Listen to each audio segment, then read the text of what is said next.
मुलांनो, एकदा एका मोठ्या नदीमध्ये एक जोडपं राहायचं. जोडपं म्हणजे नवरा बायको. पण माणसांचं नाही बरं का, मगरींचं.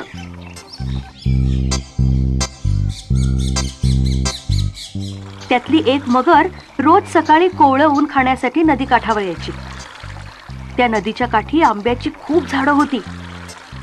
एकदा काय झालं, आंब्याच्या मोसमात सगळ्या झाडांना भरपूर लाल लाल पिवळे पिवळे असे आंबे लागले होते. ते आंबे खाण्यासाठी एक माकड सुद्धा नेहमी तिकडे यायला लागलं. माकड आणि मगर रोज एकमेकांकडे बघायचे. हळूहळू काय, कसं काय, बरं आहे ना, अशा गप्पा मारता मारता दोघा जणांची छानच मैत्री जमली. माकड मग काय करायचं, रोज भरपूर गोडगोड आंबे काढून मगरीला खायला द्यायचं. मगरही रोज आंबे खाऊन अगदी खुश होऊन जायची. एकदा माकडानी जरा जास्तच आंबे दिले मगरीच्या बायकोसाठी.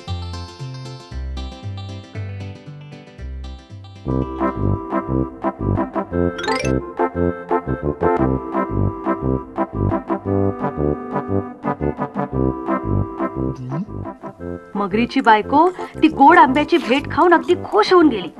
पण ती एकदम दुष्ट होती. तिच्या मनात विचार आला, रोज रोज असे गोड गोड आंबे खाणाऱ्या माकडाचं काळीच जर खायला मिळालं तर काय मज्जा येईल. ताबडतोब तिने ती गोष्ट आपल्या नवऱ्याला सांगितली. तो चांगलाच रागावला. मूर्खे, ते माकड माझा चांगला दोस्त आहे, त्याच्याविषयी असा वाईट विचार करशील तर खबरदार. पण त्याची बायको हट्टच धरून बसली. जेवण नाही, खाण नाही, रुसूनच बसली.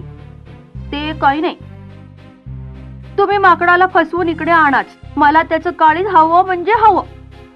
शेवटी नवरोबानं बायकोच्या हट्टापुढे हार मानली आणि मोठ्या दुःखी मनाने तो नदी काठावर आला.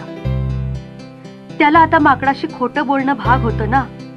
खरं सांगून माकड थोडंच घरी आलं असतं त्याच्या. मगर माकडाला म्हणाली, माकड भाऊ, माझी बायको तुम्ही पाठवलेल्या आंब्याच्या भेटीने अगदी खुश होऊन गेलीये.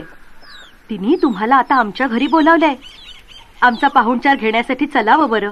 माकड काय, मेजवानी मिळणार म्हटल्यावर एका पायावर तयार झालं. मगरीच्या पाठीवर बसून निघालं सुद्धा.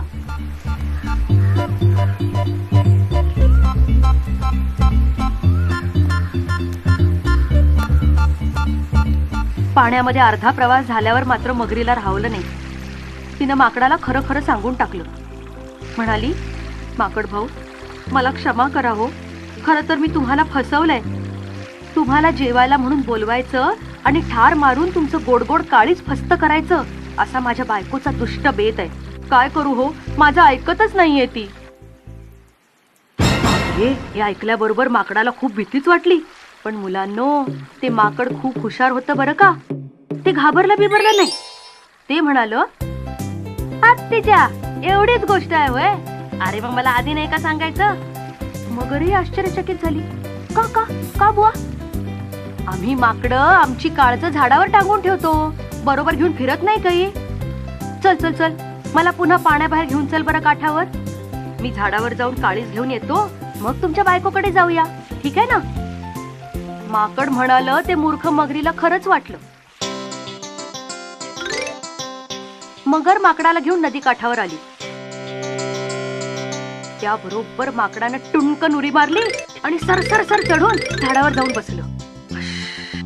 आपण एकदाचे सुखरूप आहोत हे नक्की झाल्यावर माकड मग म्हणालं, मूर्ख मगरे, असं काळीज कधी शरीराच्या बाहेर काढून ठेवता येतं होय?